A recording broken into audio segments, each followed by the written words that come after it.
Donc je prends la parole à la place de Sébastien Macheret, qui est le président du club, qui en l'occurrence, ceux qui ne le connaissent pas, qui est le dirigeant du Leclerc, enfin des Leclerc maintenant même sur Épinay. Il s'excuse parce qu'aujourd'hui il avait un rendez-vous important, il est bloqué depuis 16h30 chez le notaire sur une opération un peu longue et donc de tes entreprises, une de tes multiples entreprises. Et tu vas nous partager en plus avec une invitée d'honneur que tu nous fais venir aujourd'hui un sujet, je pense, qui est d'actualité. Merci Guillaume. Bonsoir à tous. Je suis extrêmement heureux de vous accueillir. On est lundi soir, on est plus de 50, donc pour moi déjà cet événement c'est une réussite. Merci pour votre mobilisation et je pense que cet événement il vaut le coup.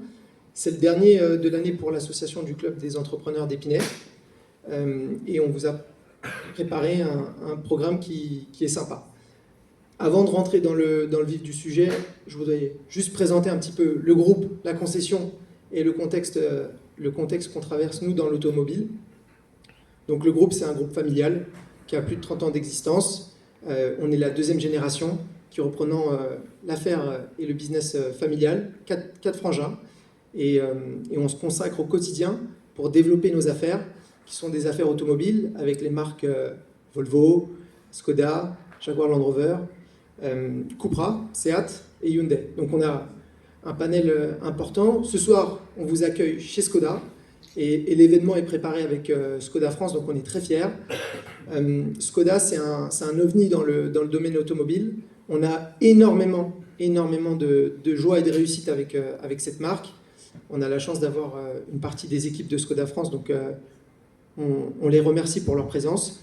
Skoda, c'est une marque pour le quotidien, pour vous entrepreneurs, c'est une marque fiable. On est très fiers de représenter cette marque-là. Et elle présente la particularité d'avoir en son sein un panel ultra large et varié de motorisation.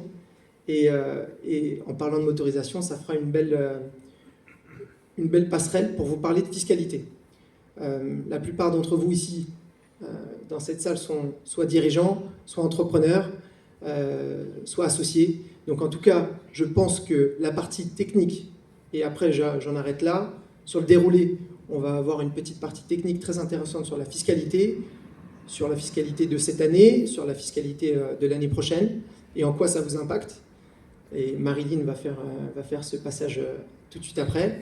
Et puis après, on a un moment tous ensemble pour discuter, échanger, réseauter. Les équipes de la concession d'Épinay Skoda sont là aussi. Si vous avez des questions, n'hésitez pas. En tout cas, c'est un grand plaisir de vous accueillir et très bonne soirée à tous.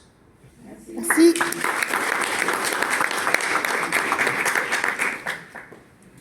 Bonsoir à tous, donc ravi de voir que vous êtes nombreux et très intéressés par la fiscalité. Donc j'ai pas de petites zapettes, donc il va falloir effectivement que j'ai quelqu'un qui m'assiste pour passer les slides. Donc on va parler fiscalité automobile, je crois que le lieu s'y prête. Alors juste un petit mot sur moi. Alors, je m'appelle Marilyn Kruipeninck, je suis expert comptable et associée au sein du cabinet Inextinso. Donc, pour ceux qui ne connaissent pas Inextinso, c'est un cabinet d'expertise comptable qui représente à peu près 250 agences en France. On est 7000 collaborateurs, on intervient à la fois sur les domaines de comptabilité, fiscalité, la paye, le juridique. L'idée, c'est d'accompagner nos clients entrepreneurs de la création de leur entreprise jusqu'à la transmission. Et aujourd'hui, donc, j'interviens en partenariat avec Skoda. L'idée, ça serait de vous faire un maximum participer, mais comme vous êtes nombreux, je pense qu'on ne va pas faire un tour de table complet. Par contre, j'aimerais savoir s'il y a des attentes particulières ou déjà des questions particulières avant de commencer. Donc, si vous êtes entrepreneur, que vous avez des véhicules donc professionnels, n'hésitez pas. Est-ce que d'entrée, vous avez déjà des questions ou des attentes ? On a un micro supplémentaire, donc celui ou celle qui lèvera la main aura le droit au micro et pour poser sa question ou ses questions. En tout cas, c'est interactif, n'hésitez pas à échanger avec Marilyn à ce stade. Est-ce qu'il y a des questions ? Bon. S'il n'y a pas de questions particulières, il ne faudra pas hésiter au fil des thèmes abordés à m'interrompre. Allez, c'est parti. Donc les thèmes qui vont être abordés sont les suivants. Voilà, alors il va y avoir un premier sujet, ça je suis persuadée que ça va vous intéresser, ça concerne la TVA sur la mise à disposition des véhicules de fonction. Alors là, peut-être que vous dites, oh là là, de quoi on va parler? On approfondira ça tout à l'heure. Dans un deuxième temps, on va parler évaluation des avantages en nature et notamment l'utilisation de véhicules éco-scorés qui vont permettre de limiter la hausse de l'évaluation des avantages en nature. Ensuite, on va parler certificats d'économie d'énergie qui permettent de réduire le coût du véhicule. Et dans un quatrième temps, on va découvrir ou redécouvrir des dispositions fiscales incitatives ou dissuasives. Donc on va parler TVA, on va parler taxes sur les véhicules de tourisme, on va parler amortissement non déductible, malus écologique et le verdissement de la flotte, puisqu'il y a une nouvelle taxe qui a été inventée. Donc c'est parti pour le premier thème, donc maîtriser les nouvelles incidences en matière de TVA, de la mise à disposition de véhicules de fonction. Alors véhicule de fonction, je rappelle, c'est donc un véhicule professionnel qui est mis à disposition d'un salarié ou d'un dirigeant et qui va être utilisé à la fois à titre personnel et professionnel. Ok ? Alors, pour vous faire participer, donc si vous pouvez sortir vos téléphones, l'idée, ça serait de flasher le QR code et d'essayer de répondre à cette question. Alors, d'après vous, une entreprise peut-elle récupérer la TVA lors de l'acquisition ou la location d'un véhicule de tourisme? Donc, un véhicule de tourisme, on va être sur un véhicule 5 places, dont je peux transporter des personnes, contrairement à un véhicule utilitaire où on va être sur du transport de marchandises. Et la question, c'est de savoir, est-ce que je peux récupérer la TVA donc sur l'acquisition ou la location d'un véhicule de tourisme? Alors, 100% ont répondu oui, mais uniquement dans certains cas spécifiques. C'était 100% finalement? Ah oui, d'accord, parce que tout le monde n'avait pas encore participé. Donc on attend que tout le monde ait... Du coup, ça renverse...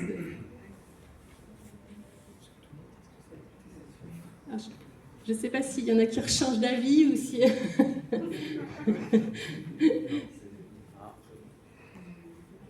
partagé en tout cas. Ouais, c'est partagé. Donc certains disent oui, on peut récupérer, mais uniquement dans certains cas spécifiques, et d'autres disent oui, toujours.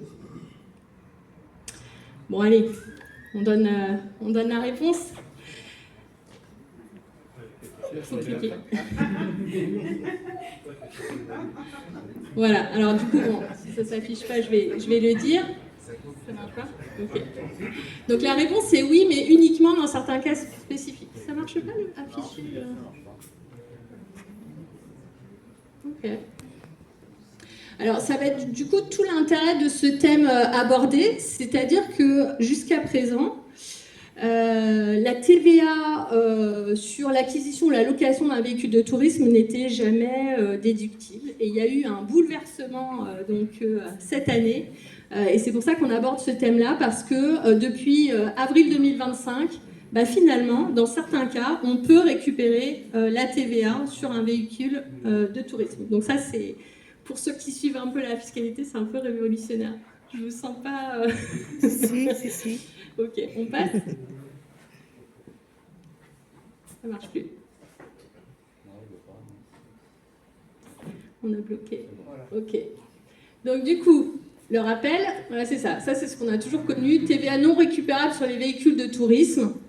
Donc sauf exception, évidemment, si je suis une auto-école, si j'ai une activité vraiment en lien avec mon véhicule, si je loue des véhicules, etc. Mais en dehors vraiment d'une activité spécifique qui tourne autour des véhicules, si je suis une entreprise, que j'achète un véhicule de tourisme, jusqu'à présent, le principe, c'est de dire je ne peux pas récupérer, il n'y a pas de TVA déductible sur l'achat ou la location de ce véhicule. Et alors la nouveauté, donc depuis un rescrit fiscal du 30 avril, on nous dit finalement on peut récupérer la TVA, c'est possible. dès lors que je mets à disposition ce véhicule de tourisme auprès de mes salariés, je peux récupérer cette TVA à condition d'avoir une contrepartie financière. On va le voir sur la slide d'après, mais l'idée c'est de dire... Attendez, j'ai pas fini. L'idée c'est de dire que si l'entreprise, en quelque sorte, loue le véhicule à son salarié, et que donc on est dans le cadre d'une prestation de service, je loue le véhicule et mon salarié finalement me verse ou a une retenue sur son salaire pour cette location, eh bien moi, entreprise, je vais pouvoir déduire la TVA sur l'achat ou la location de ce véhicule. Donc ce qu'on nous dit, c'est qu'il faut, vous voyez là à droite, une contrepartie, donc soit un prélèvement sur salaire, soit le versement d'une somme par le salarié, et il faut que ce soit stipulé soit dans le contrat de travail, un avenant, ou dans un contrat à part, mais il faut que ce soit écrit quelque part. Alors ce qu'il faut comprendre, c'est que c'est tout nouveau, et que, on va dire qu'il y a un certain nombre de règles, mais finalement, dans l'application, vous allez voir, c'est assez flou. Donc, il faut vraiment retenir le principe, en tout cas. Oui. Des commerciaux qui sont dotés d'un véhicule.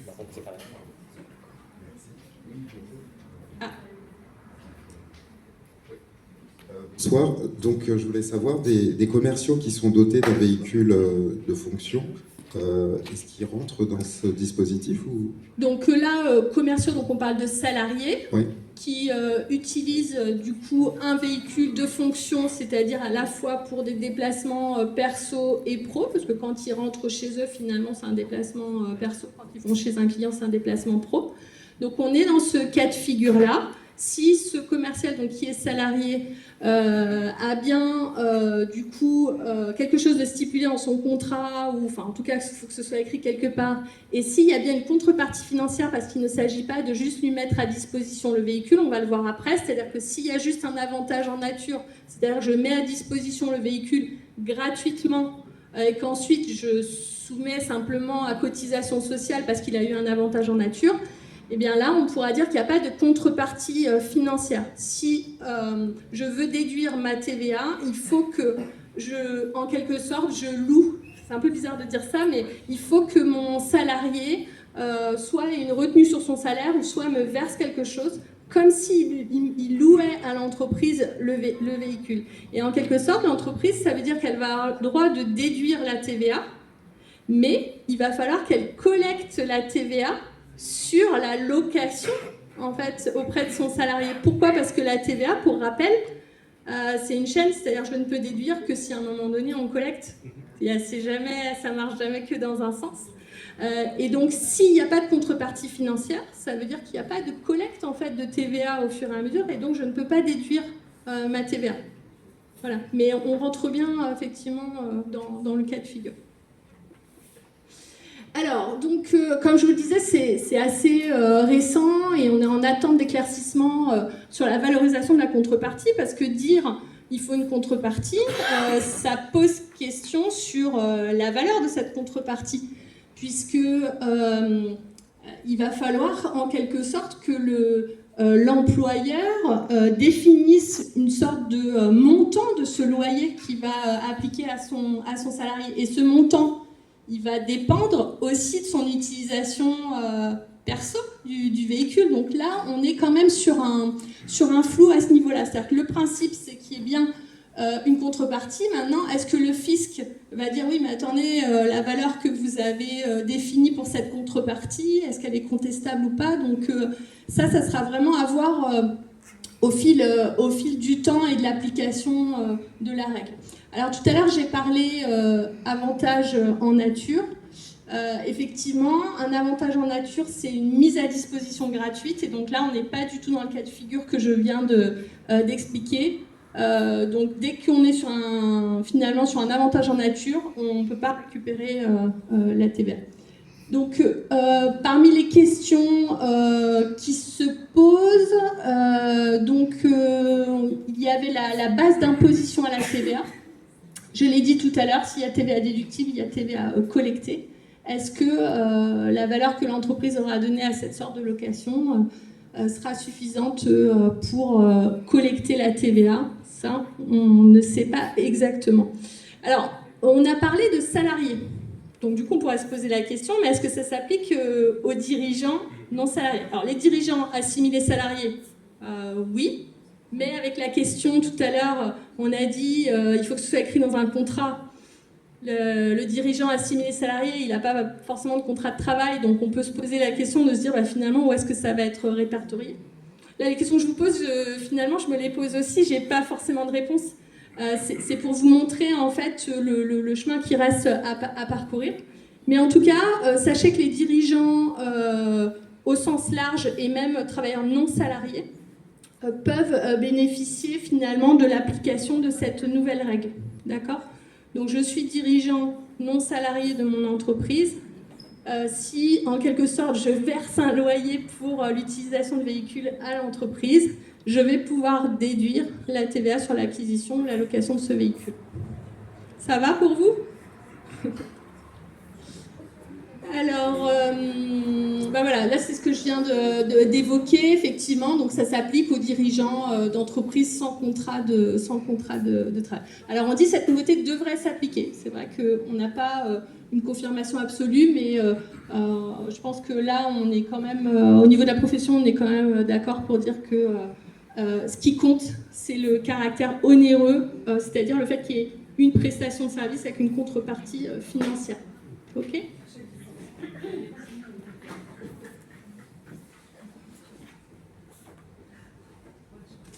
Alors, on peut se poser la question, puisqu'on a dit on va pouvoir récupérer la TVA si je loue le véhicule à mon salarié ou au dirigeant. Oui, d'accord, mais alors si j'ai pas déduit la TVA dès le départ, que j'ai pas appliqué de loyer dès le départ, comment ça va se passer finalement s'il y a déjà du temps qui s'est écoulé et que j'avais mis à disposition gratuitement le véhicule, comment est-ce que ça va se passer? Alors ce qu'on nous explique, c'est que sur la période où le véhicule a été mis à disposition gratuitement, évidemment on ne peut pas récupérer la TVA. Par contre, à partir du moment où je vais avoir cette contrepartie financière, je vais pouvoir récupérer, en tout cas partiellement, la TVA initiale sur le prix d'acquisition du véhicule. Et en fait, on regarde sur une période de 5 ans. Alors, ça veut dire que si ça fait déjà plus de 5 ans que le véhicule est mis à disposition gratuitement, je ne récupérerai pas de TVA. Si par contre ça fait moins de 5 ans, je vais pouvoir récupérer la TVA finalement sur la quote-part de temps qui reste pour arriver aux 5 ans. Donc, admettons, l'entreprise a acheté le véhicule il y a 3 ans. Je n'avais pas appliqué de loyer, donc il n'y avait pas de contrepartie financière. Dans mon délai de 5 ans, puisque je suis à 3 ans, il me reste encore 2 ans, je vais pouvoir finalement déduire 2/5 de la TVA sur le prix d'acquisition. Bon, c'est un peu technique, mais en fait, l'idée, c'est de retenir que si c'est gratuit, on ne récupère jamais, et s'il y a la contrepartie financière et qu'on est dans un délai de 5 ans, on va pouvoir récupérer quelque chose. Voilà. Alors, ça c'est ce que je viens de vous expliquer. S'il y a mise à disposition, voilà, avec contrepartie financière, j'ai droit à déduction intégrale. Si je suis dans le délai de 5 ans, ça va être partiel. Par contre, mise à disposition d'un véhicule sans contrepartie financière, vous voyez, là c'est écrit en gros, TVA non récupérable. Voilà. Après, parce que je sais plus, après ça change de thème, c'est ça, je sais plus. Voilà, ça c'est vraiment un thème important. Dites-moi. Oui, vous m'entendez? Oui, alors ma question elle est simple. Le dispositif n'avantage pas l'employé. Il gagne pas grand-chose, l'employé. Là, effectivement, on se positionne côté entreprise. L'entreprise qui, elle, jusqu'à présent, ne pouvait pas déduire de TVA. Après, l'employé, on en revient à la valorisation de la contrepartie financière, c'est-à-dire combien l'employeur va déterminer en termes de montant. Est-ce qu'il va, je ne sais pas, peut-être lui augmenter son salaire l'employeur, il reste libre. Parce que là, il garde son véhicule, il paye une contrepartie. et l'employé récupère la TVA en partie. Après, à charge pour l'employeur de dire, effectivement, pour que l'impact soit neutre, si l'employeur dit, moi, je veux récupérer la TVA, ça m'avantage et je ne veux pas pénaliser mon salarié, peut-être qu'il va lui augmenter son salaire pour neutraliser l'impact de cette contrepartie.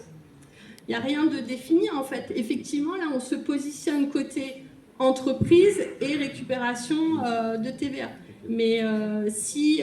Parce que là, il ne peut pas changer non plus le véhicule, vu qu'il porte sur le véhicule que l'employé utilise.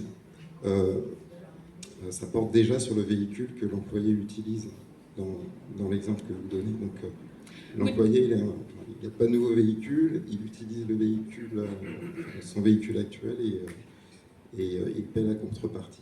Donc là, si on est dans l'hypothèse où le véhicule était mis à disposition gratuitement et qu'effectivement ça devient payant, là, à charge pour l'employeur, à mon avis, de prévoir justement une compensation en termes de salaire. C'est-à-dire que l'employeur, lui, il va faire ses calculs pour savoir si c'est intéressant pour lui ou non de récupérer la TVA. Après, effectivement, si... le salarié... Mais on en revient à la question de la valorisation. De combien on parle? Oui. Vous donnerez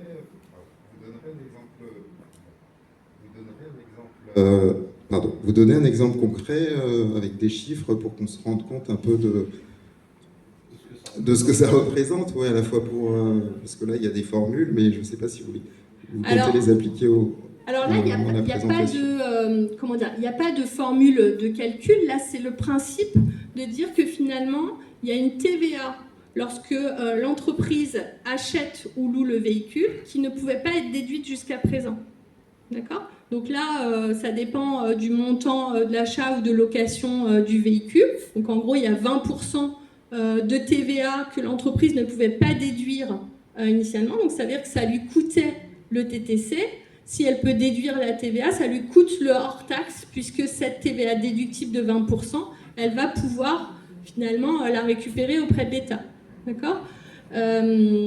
Donc ça, c'est vraiment, sur le mécanisme. Après, sur le loyer qui va être fixé, en fait, on n'a aucune idée, aucun recul aujourd'hui pour dire ce que l'administration fiscale admettra ou non. Après, c'est à l'entreprise... je pense, de pouvoir justifier le montant qui aura été retenu par rapport à l'utilisation du véhicule, par rapport à ce qui se fait, je ne sais pas, en termes de location, en termes de marché. C'est vrai qu'on n'a pas de recul aujourd'hui. Après, un exemple chiffré, si vous voulez, il n'y a pas de formule de calcul. C'est vraiment 20% de TVA qui va pouvoir être déduite par l'employeur et un montant qu'on ne connaît pas à retenir sur le salaire du salarié ou à lui faire payer. Mais c'est vrai que ça pose aussi question. Est-ce qu'il y a une facturation? Est-ce que c'est quelque chose en moins sur son bulletin? Aujourd'hui, on n'a pas ce recul-là.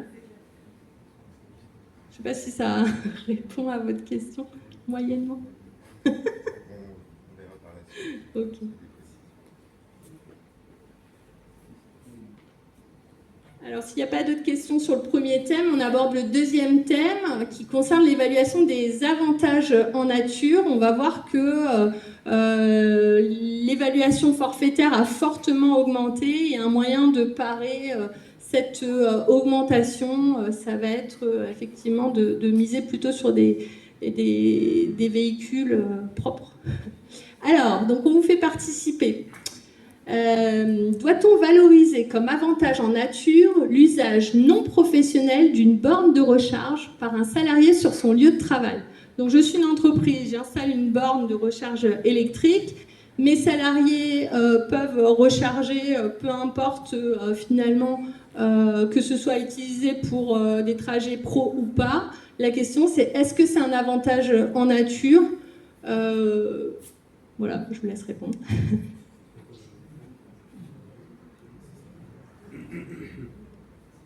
Bon, 50-50. Ah.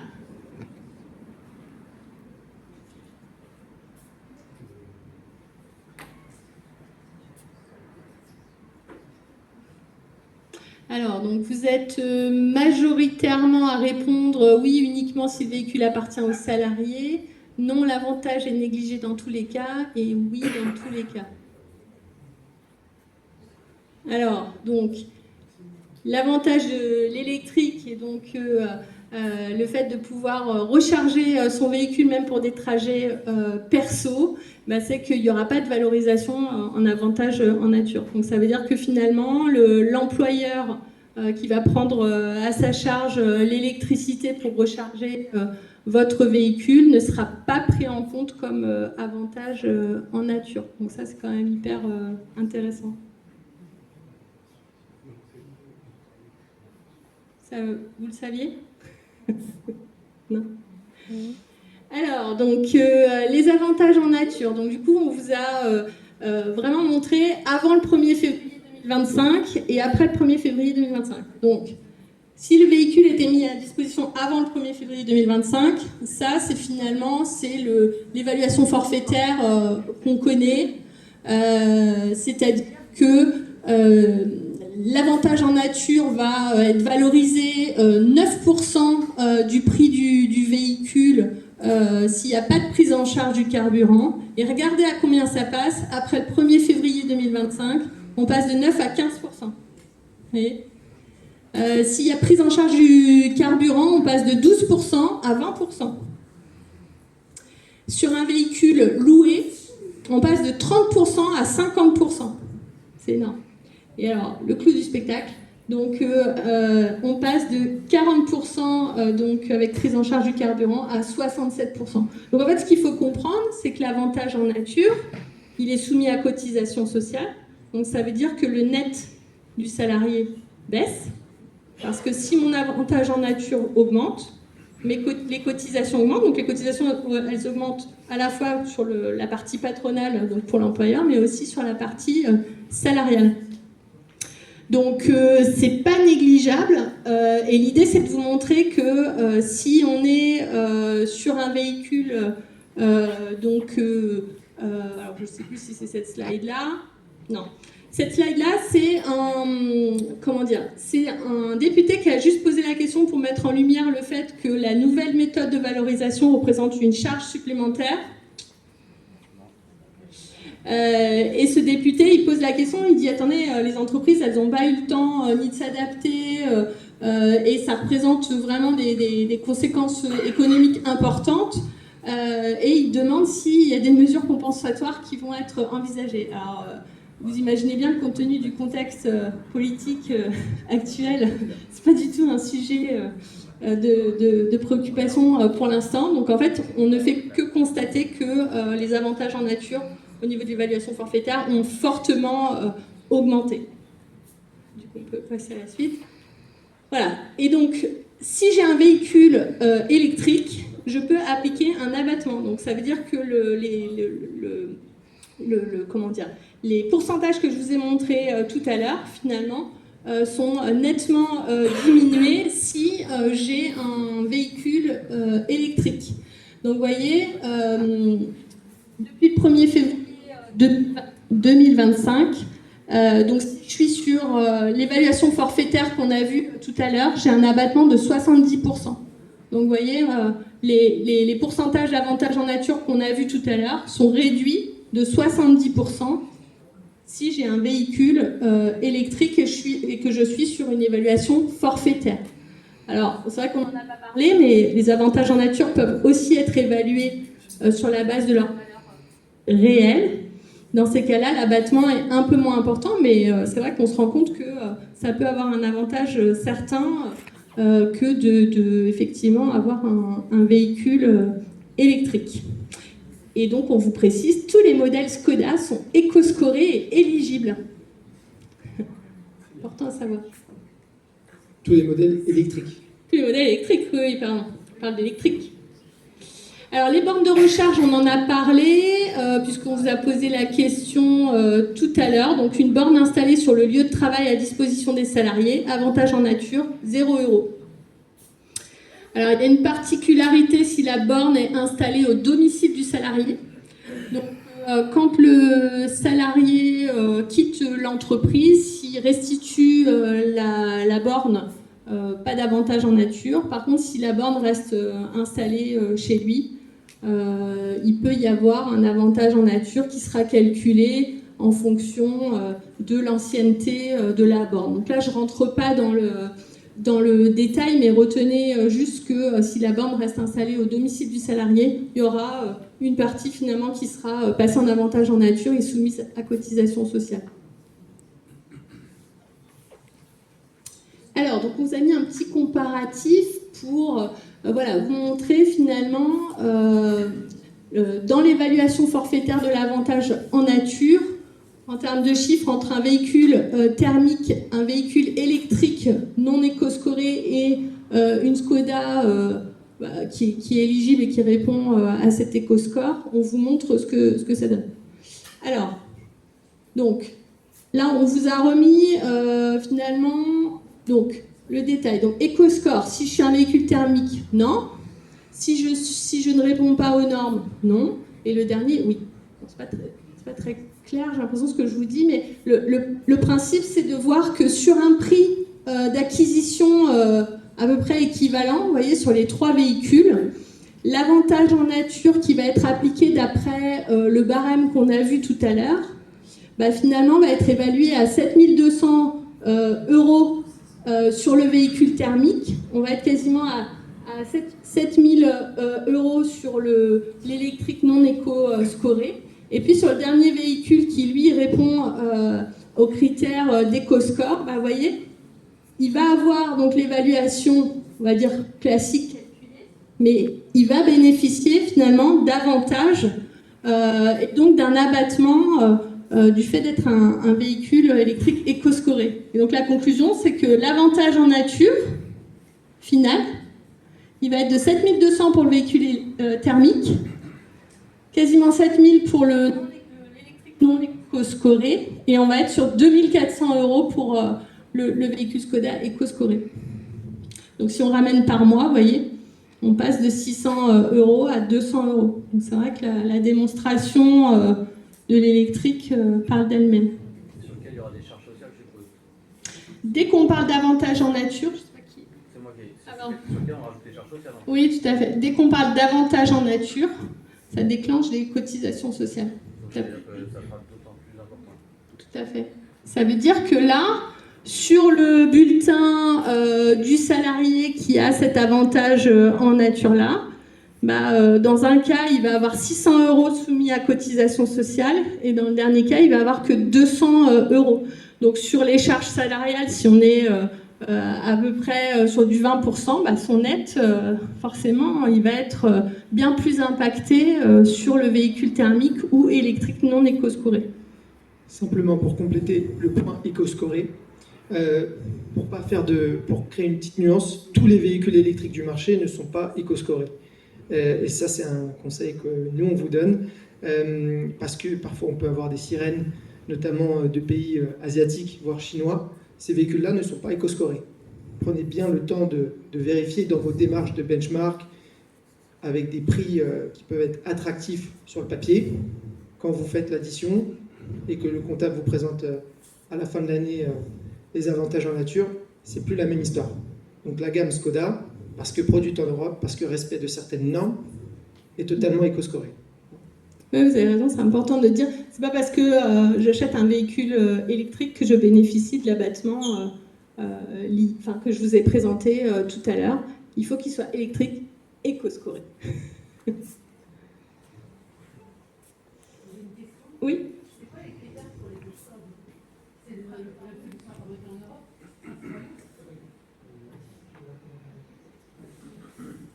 Bonsoir. Du coup, tout à fait, il faut que le véhicule soit produit en Europe. Tous les véhicules qui sont produits en Chine sont exonérés de l'abattement. Non, ils sont pas exonérés. C'est le seul critère, oui, tout à fait.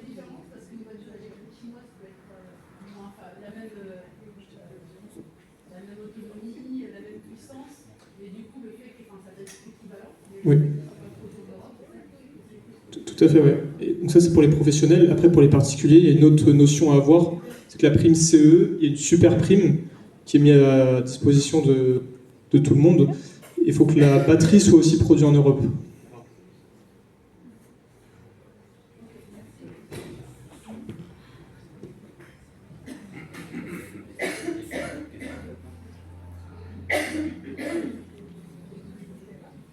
Ah bah justement, voilà, on parle des... Oui.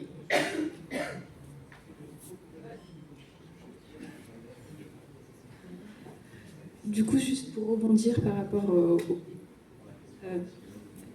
là, du coup, l'évaluation qu'on peut avoir avec notre salarié, le coût du véhicule mensuel, on peut se référer à ça pour récupérer la TVA initialement et ensuite la faire payer au salarié sur les 200 € et dès qu'on peut.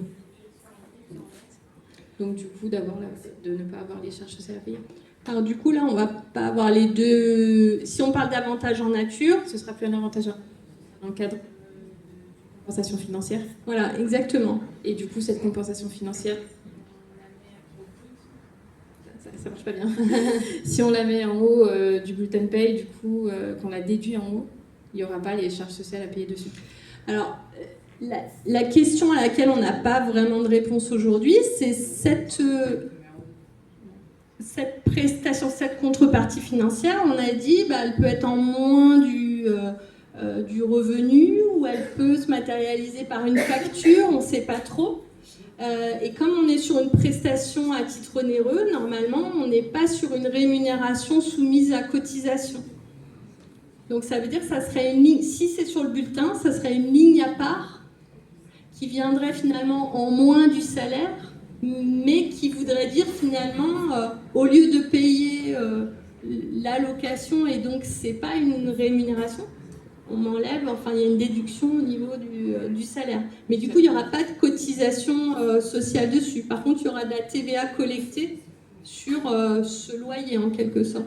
Et du coup, compensation financière de la part du salarié, est-ce que ce sera soumis à la TVS? Alors, c'est-à-dire, le véhicule, il sera soumis à la TVS aussi. Le véhicule, on va regarder par rapport aux critères du véhicule. Donc en fait, on est sur deux sujets voilà, indépendants. C'est-à-dire qu'on peut très bien finalement déduire la TVA et comment dire, avoir de la TVS sur le véhicule. Enfin, ce sera deux choses complètement indépendantes. Mais vous avez raison, il va falloir regarder un petit peu pour l'employeur et connaître le coût finalement général de ce véhicule. Vous avez raison, il va falloir regarder ce sujet-là aussi. On va en parler un petit peu après. Donc, on a évoqué tout à l'heure donc, les certificats d'économie d'énergie. Donc, une petite présentation rapide. Et avant, vous avez posé une question. Alors, une entreprise peut-elle bénéficier d'une aide financière via les certificats d'économie d'énergie lors de l'achat d'un véhicule de tourisme ?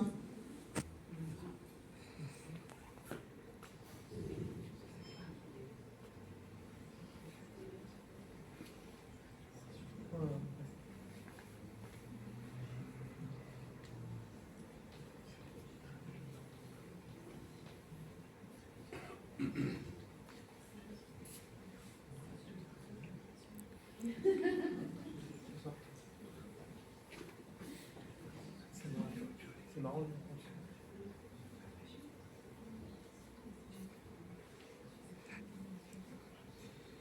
J'ai l'impression qu'il y en a qui attendent de voir les réponses. Il y a de la triche. C'est pas noté, hein. Il n'y aura pas plus de remise si vous avez des bonnes réponses.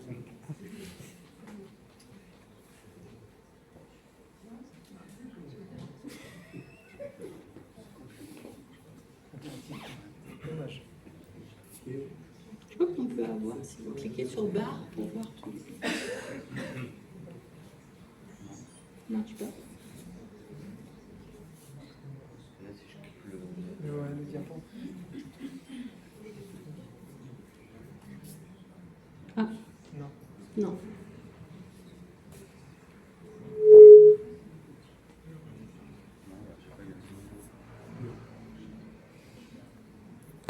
Bénéficier du moment que c'est un véhicule électrique. Mais là, on est sorti de mes slides, là, c'est pas... Donc, comment ça fonctionne ?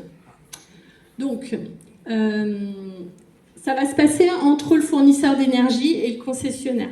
Donc finalement, entre eux, il y a un partenariat.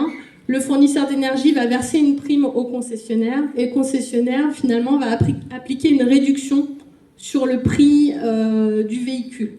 Donc finalement, pour l'acheteur, c'est assez, transparent. Lui, il n'est pas dans la boucle. Donc ça se passe finalement entre le fournisseur d'énergie et le concessionnaire. Et si effectivement on répond à toutes les conditions et notamment le fait que ce soit un véhicule électrique neuf, on va pouvoir bénéficier du dispositif de certificat d'économie d'énergie. Donc sur la slide d'après, on va voir normalement les montants, je pense. Pas du tout.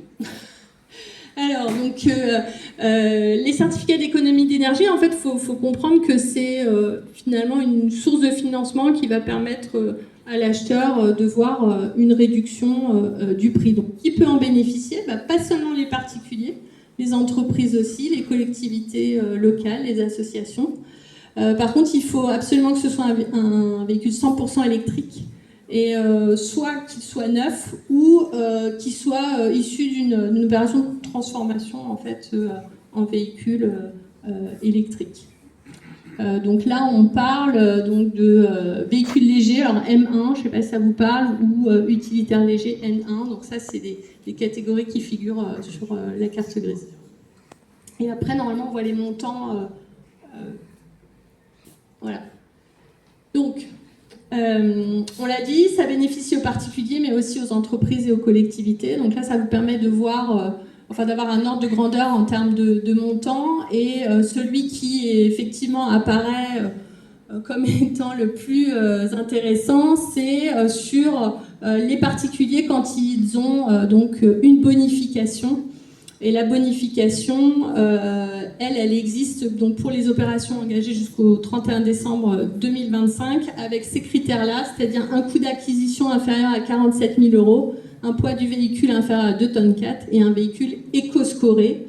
Donc si le particulier a un revenu fiscal de référence inférieur à, on est à peu près sur 26 000 € de revenu fiscal de référence par part, il va pouvoir bénéficier d'une bonification de 4 200 €. S'il est au-dessus des 26 000 € par part, il va être sur du 3 135 €. Je ne sais pas si vous voulez ajouter des choses. Non. 4002, c'est pas pour toutes les voitures. Comment? 4002, c'est pas pour toutes les voitures. D'accord. Ouais, il faut qu'elles soient bien éligibles par voilà. Non, mais c'est important. C'est le même critère que tout à l'heure. En fait, il faut que les batteries soient bien européennes, etc. Et donc 4000, il faut faire attention, mais 3135, c'est pour tout le monde. Voilà. Okay. Partez de ce principe. Pour les particuliers, du coup, avec... Là, c'est que pour les particuliers. Là. Voilà. Dans d'autres cas de figure, c'est pas... Non, la bonification ne fonctionne que pour les particuliers. Et avec un certain revenu. Et avec un certain revenu et des critères. Et des critères Tout à fait.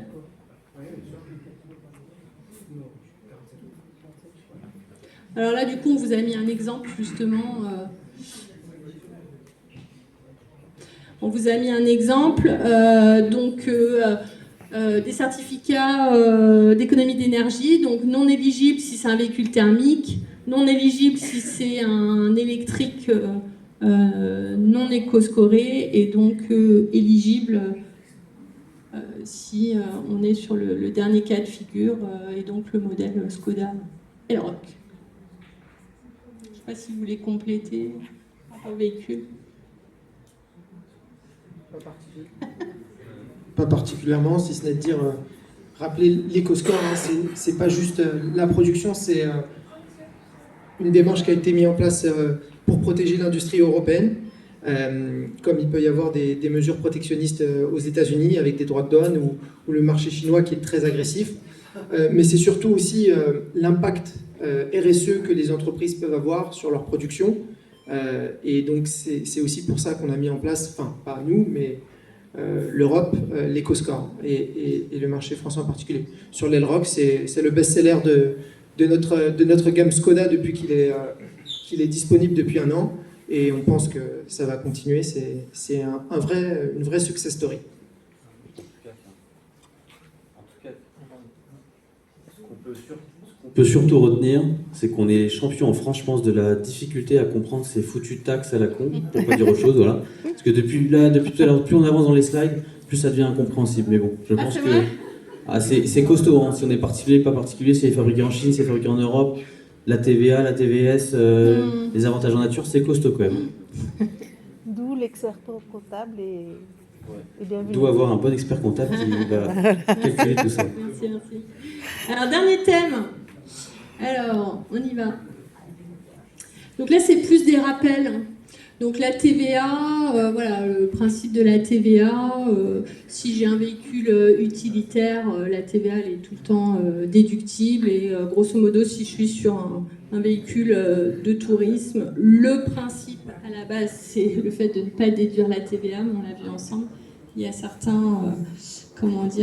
certaines possibilités. Donc ça, je pense qu'on ne va pas s'attarder sur cette slide. Voilà. Un petit rappel sur la TVA, sur le carburant. Donc sur un véhicule thermique, si j'ai un véhicule de tourisme, je ne vais pouvoir récupérer la TVA sur le carburant qu'à hauteur de 80%. Si du coup je suis sur un véhicule utilitaire, je vais pouvoir récupérer la TVA à 100%. Et sur les véhicules électriques, il n'y a pas de sujet, je récupère à 100%. Alors les taxes, on en a parlé rapidement tout à l'heure. Donc l'ancienne TVS, maintenant représentée par deux taxes, donc la taxe sur les émissions de dioxyde de carbone et la taxe sur les émissions de polluants atmosphériques.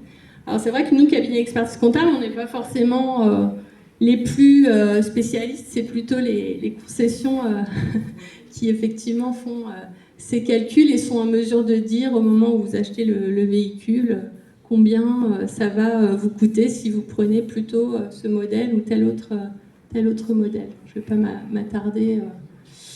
Voilà. Qu'est-ce qu'on peut dire sur ces taxes? Bon, on a bien compris le principe, hein, plus c'est polluant, plus on paye. Donc, ce qui va être pris en considération, ça va être les caractéristiques du véhicule. Ça va être aussi la forme d'exploitation d'activité, je précise. Si vous avez une entreprise individuelle, ça ne va pas être la même chose que si vous avez une société. En entreprise individuelle, vous n'allez pas être soumis à cette TVS. En société, vous allez l'être. Alors que finalement, vous allez peut-être exercer la même activité, mais la forme d'activité ne va pas être la même. Alors, je mets un petit bémol, je ne sais pas si vous le savez, mais les entreprises individuelles, aujourd'hui, elles peuvent être soumises à l'impôt société. Ça se complique, hein. Et bien, une entreprise individuelle qui est soumise à l'impôt société, elle va payer la taxe sur les véhicules de société comme une société. Donc attention, c'est pas parce que je suis en entreprise individuelle que je suis totalement exonérée de TVS. Si je suis soumis à l'impôt société, bon, c'est un peu technique, mais voilà, c'est bien quand même de l'avoir entendu au moins une fois. Si je suis soumis à l'impôt société, bah, a priori, je vais être redevable d'une TVS comme si j'étais une société. Voilà pour cette slide. Donc, question. Le montant des batteries d'une voiture électrique entre-t-il dans le calcul du plafond d'amortissement? Alors, je ne sais pas si déjà vous comprenez la question. L'amortissement, vous savez, c'est l'étalement dans le temps du prix d'acquisition. L'entreprise, elle va pouvoir étaler la charge. Et ben, la question, c'est de dire, est-ce que les batteries d'une voiture électrique, finalement, vont être plafonnées au niveau de l'amortissement? Non. Non. Les batteries, justement, et c'est tout l'intérêt quand on a la facture de l'achat du véhicule électrique, on va avoir la valeur de la batterie qui va être à part. Et la batterie n'entre pas dans le plafond. Donc c'est intéressant parce que s'il y a, je sais pas, je dis n'importe quoi, 6 000 € de batterie, bah, ces 6 000 € là, ils ne vont pas rentrer dans le calcul c'est de l'entretien du plafond. Donc là, c'est un petit rappel sur les amortissements non déductibles. Ben voilà, pour vous montrer que moins le véhicule pollue et plus le plafond d'amortissement possible est élevé. Donc si j'ai un véhicule de tourisme peu polluant. Je vais pouvoir amortir 30 000 euros. Si j'ai un véhicule qui émet plus de 160 grammes de CO2, bah, on va pouvoir amortir que 9 900. Peu importe que le véhicule il coûte 40 000 ou pas. Bon, les malus. Bon, je pense que je suis en train de vous perdre, donc je pense qu'on va passer sur les malus. Et puis, ça, c'était simplement pour voilà, vous informer qu'il y a une nouvelle taxe qui a été instaurée, mais qui concerne les entreprises qui disposent d'une flotte d'au moins 100 véhicules. Donc, on est quand même sur quelque chose d'assez élevé. Donc voilà, donc la conclusion, c'est de dire que pour une entreprise, choisir un véhicule électrique et d'autant plus éco-scoré Skoda, bah, c'est réduire le montant d'avantage en nature, on l'a dit tout à l'heure, abattement de 70%, plafonné certes, mais abattement tout de même. Les frais d'électricité qui ne sont pas pris en compte dans le calcul de l'avantage en nature. C'est aussi bénéficier donc, de la prime de certificat d'économie d'énergie, être exonéré de TVS et de malus, et bénéficier d'un amortissement finalement plafonné à 30 000 contre des plafonds beaucoup plus bas. Et puis c'est récupérer l'intégralité de la TVA sur les recharges en électricité. Donc j'ai fait le tour de tous les thèmes de fiscalité qu'on avait prévu d'aborder ce soir. J'espère que c'était pas trop dense et que vous avez pu apprendre des choses. Et je vous remercie pour votre écoute. Si vous avez des questions... J'ai le sentiment qu'on est retourné sur les bancs de la fac. Samedi matin, cours de Fisca. On ne sait pas si tout a été suivi, mais en tout cas, bravo d'être resté jusqu'au bout. Merci pour cette présentation. Merci. Ça fait beaucoup de notions d'un coup. C'est plus par rapport à ça que je disais ça. Promis, on ne va pas garder la parole très longtemps. Et il y a un apéro très sympa qui nous attend et du réseautage. Avant de passer à la suite, déjà, merci beaucoup pour cette présentation. On va prendre le temps d'écouter et de donner la parole à Monsieur le maire, notre représentant qui est présent ici avec nous ce soir. Et puis après, je donnerai aussi la parole à notre président du Club des entrepreneurs, Sébastien, qui nous a fait l'honneur d'être avec nous ce soir. Donc la parole est à vous, Monsieur le maire. Merci à toi. Venir, on va pas faire du Larsen. Venir ici, je dirais, c'est toujours un plaisir pour moi. Nous étions ensemble aussi samedi soir, je dis pas de bêtises, pour la Sainte-Lucie. Voilà, donc j'espère que toutes et tous, ce que vous avez pu découvrir ce soir va vous donner envie, bien sûr, de déduire peut-être fiscalement telle ou telle chose par rapport à vos entreprises. Je le disais en aparté, peut-être aussi, je lui demandais ce soir combien de personnes allaient signer pour une Skoda, quoi. Parce que c'est quand même l'objectif.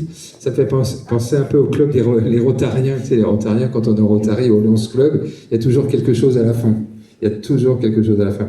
Non, mais je suis vraiment très heureux là. Et c'est vrai que la fiscalité, on en parlait aussi entre nous, sur les véhicules neufs. Et moi, je vais me renseigner, même au niveau de la ville, parce que je ne sais pas trop la fiscalité, ce qu'on paye, même au niveau de la TVA, entre nos véhicules électriques, nos véhicules hybrides, nos véhicules encore essence, parce qu'on est obligé d'avoir certains véhicules. Mais je pense que là, il y a un gros travail à faire. Et je suis surpris que sur l'essence, on pouvait aussi récupérer une partie, si j'ai bien entendu madame, sur l'énergie. 80%. Voilà. Bon, bah, je ne suis pas sûr que les collectivités, nous, puis avec... je dirais, comme nous sommes toutes et tous mis à mal en ce moment, on peut le dire par le gouvernement, et je pense que les collectivités, on va y passer bientôt. Et vous, les entreprises, je pense qu'il y a quelques années maintenant que vous y passez, hein, je n'en doute pas. Et l'objectif, c'est vraiment de continuer ce travail-là, de continuer ce partenariat avec le club, et de continuer les uns les autres à vous retrouver avec des thématiques bien précises. Et là, ce soir, effectivement, ça fait vraiment sens. On parle de l'automobile, mais on parle aussi, bien sûr, de différentes, je dirais, notions de fiscalité. Et vous devez le savoir mieux que moi, mieux que tout le monde. Dans les entreprises, la fiscalité, c'est quelque chose qui est toujours un peu compliqué et toujours trop élevé lorsqu'on en paye, de toute manière, de façon ou d'une autre. Toujours. Et moi, je dis, le jour où il n'y aura plus d'entreprises et d'entrepreneurs dans notre pays, ce serait une catastrophe. Parce qu'on parle toujours des budgets, des collectivités, on parle toujours du budget de l'État, mais c'est vraiment vous, les entrepreneurs, qui tirez vers le haut le pays, qui tirez vers le haut nos villes, et qui permettent effectivement à de nombreuses personnes de travailler aussi. Parce que, en fait, qui crée l'emploi, ce sont les entreprises privées avant toute chose. Ouais. Voilà, je ne veux pas être plus long, vous souhaiter une belle soirée à toutes et à tous. Je crois qu'il y a notre ami Sébastien Macheret qui est arrivé et qui voulait vous dire plein de bonnes choses avant de repartir. Merci Hervé. Moi, je vais pas vous prendre longtemps, parce que déjà, il y a un très beau buffet. Et moi aussi, j'ai hâte de goûter à cette belle préparation. Déjà, je tenais à m'excuser sincèrement pour mon retard. Pardonnez-moi pour ce retard, mais j'ai fini très tard une signature de premier ordre et importante pour moi ce soir. Donc, je voulais vous remercier à vous tous, entrepreneurs d'Épinay-sur-Seine, d'être là parmi nous. Vous féliciter aussi de toutes vos actions. Et je sais, pour en être un, et on le sait tous ici, combien c'est difficile aujourd'hui d'entreprendre, mais en même temps, c'est tellement grisant et passionnant que je pense qu'on est tous tenus par ça, même si parfois on se dit qu'il faut être un peu fou pour entreprendre. Ouais. Voilà, donc ce réseau, il est en train de se construire. On a un peu de mal à se voir souvent et à créer de la cohésion et de la discussion. Mais je pense qu'un réseau comme ça prend du temps et il ne faut rien lâcher. En tout cas, Guillaume nous aide à rien lâcher. Donc, encore félicitations, encore merci d'être là ce soir. Et puis, j'espère qu'on se recroisera à l'occasion dans nos activités. On a peu de temps, en fait. Je pense qu'il faudrait doubler notre temps. Il faudrait 2 semaines. Une pour faire plein de choses qu'on a envie de faire et puis une pour gérer nos business. Bon, voilà, le temps est ce qu'il est.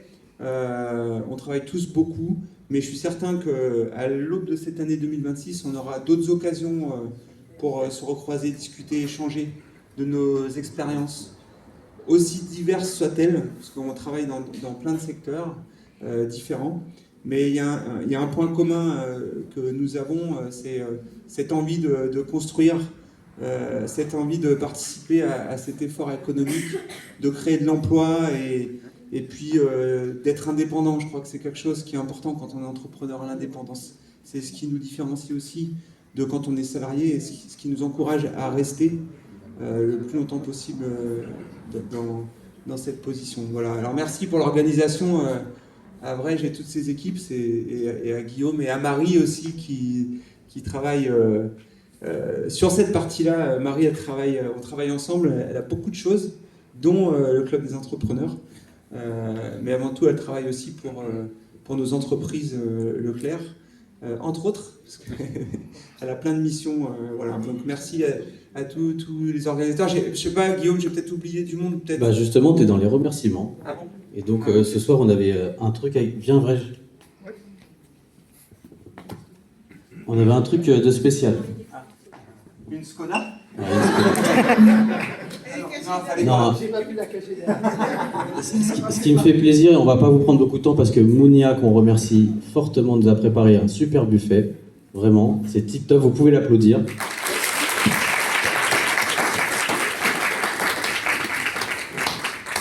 Il y a quelques années de ça, on a lancé le club. Quand j'ai dit à Hervé, écoute, on lance le club, il faut qu'on fédère les entrepreneurs d'Épinay. Au début, on était 4-5 à se réunir.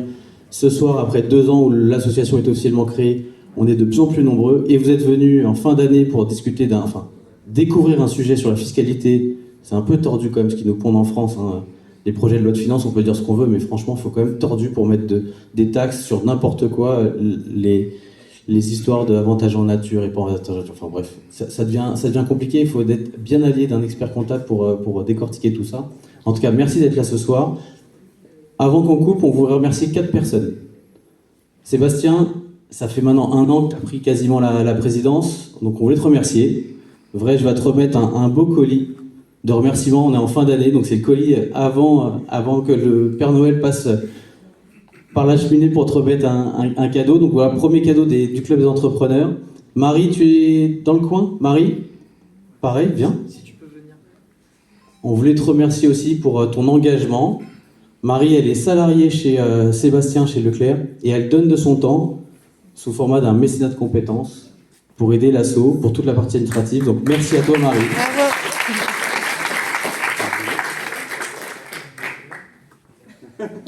Et on va appeler 2 autres personnes. Nadia, elle est où Nadia? Nadia. Donc Nadia, elle est souvent dans l'ombre. Nadia, si ceux qui ne la connaissent pas, c'est la responsable du service commerce, avec lequel on fait les permanences, avec lequel je lui ai dit, écoutez Nadia, on va refaire un club des entrepreneurs. Il y a longtemps, il y avait une super association qui s'appelait Épinay Dynamique, qui était plutôt très dynamique, mais qui a malheureusement périclité. Et puis du coup, avec Nadia, on a dit, allez, on va remettre en place un club, on va remettre en place des permanences. Et donc du coup, merci Nadia. On a prévu un colis pour vous. Et le dernier, bien évidemment, bah, c'est toi Hervé. Bah ouais, t'as gagné, t'as gagné le gros lot, t'as gagné. Skoda? Non. C'est une Volvo, je veux bien. Désolé.